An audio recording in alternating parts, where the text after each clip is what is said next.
श्री प्रभुपाद जी ने काम वासना के बारे में, ब्रह्मचर्य के बारे में और ब्रह्मचर्य के पालन के बारे में क्या कहा है, इसके बारे में एक प्रसंग है। एक संध्या को मंदिर की भीड़ में पीछे बैठे इस्कॉन के अटॉर्नी स्टीव गोल्डस्मिथ ने श्री प्रभुपाद जी से पूछा, प्रभुपाद जी, यौनाचार के संबंध में आपका क्या मत है? तब श्री प्रभुपाद जी बोले, यौनाचार केवल अपनी पत्नी के साथ होना चाहिए और वह भी संयम के साथ। यौनाचार कृष्ण भक्त संतान बढ़ाने के लिए हो। मेरे गुरु महाराज कहा करते थे, कृष्ण भक्त संतान उत्पन्न करने के लिए वे सैकड़ों बार यौनाचार करने को तैयार थे, लेकिन इस युग में यह बहुत कठिन है, इसलिए वे ब्रह्मचारी बने रहे।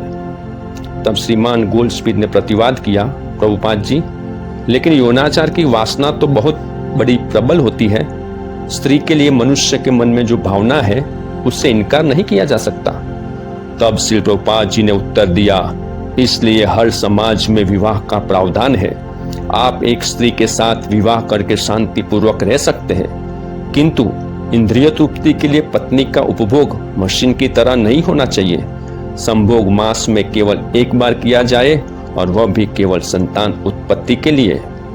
स्वामी जी के ठीक बाएं झूलती भारी झांस के पास बैठा भक्त बोल उठे, श्री प्रभुपाद जी, मास में केवल एक बार? और विनोदपूर्ण परिहास के साथ उसने ऊंची आवाज में आगे कहा, प्रभुपाद जी, इससे अच्छा यह होगा कि हम एकदम इसे भुला ही दें। तब श्री प्रभुपाद जी ने कहा, हाँ, यही तो, तुम बहुत अच्छे लड़के हो, कहकर स्वामी जी हंसने लगे और उनके साथ सभी हंस पड़े।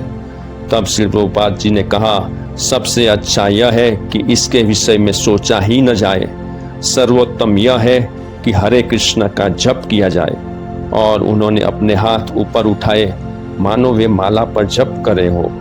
और श्री प्रभुपाद जी ने आगे कहा, इस तरह हम कितनी ही झंझटों से बच जाएंगे।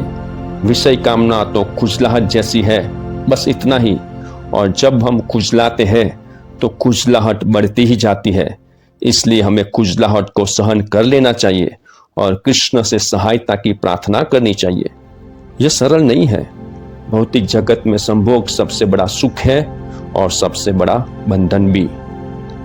ये कहकर श्री प्रभुपाद जी ने यह प्रसंग यहाँ पर पूर्ण होता है। और यहाँ पर श्री प्रभुपाद जी ने ब्रह्मचर्य पालन के बहुत से पॉइंट हमको बताए हैं। सबसे पहला पॉइंट प्रभुपाद जी ने कहा है कि इसके बारे में ज़्यादा सोचा न जाए और हरे कृष्ण का जप किया जाए। तो हमें हमारा चित्त हरे कृष्ण पर लगाना है, कृष्ण पर लगाना है। भगवद गीता, भागवतम, भक्तों का संग, इस पर लगाएंगे, ऊंचा टेस्ट मिलेगा तो नीचा टेस्ट ऑटोमेटिक छूटेगा। दूसरा पॉइंट प्रभुपाद जी ने बताया है कि विषय कामना खुजलाहट जैसी है, तो और जितना ज़्यादा खुजलाओगे उतनी ज़्यादा खुजली बढ़ जाएगी। तो हमें सहन करना है, तान तितिक्षा सो भारत, ये दूसरा पॉइंट है। और तीसरा पॉइंट प्रभुपाद जी ने बताया है, कृष्ण से सहायता की प्रार्थना करनी चाहिए। तो हमें हर रोज सतत भगवान को प्रार्थना करनी चाहिए कि हमें इन काम वासना से बचाएंगे। तो इस तरह से भगवान हमको जरूर बचाएंगे और इस तरह से हम काम ब्रह्मचर्य पालन कर सकते हैं और काम वासना पर विजय प्राप्त कर सकते हैं। हरे कृष्णा।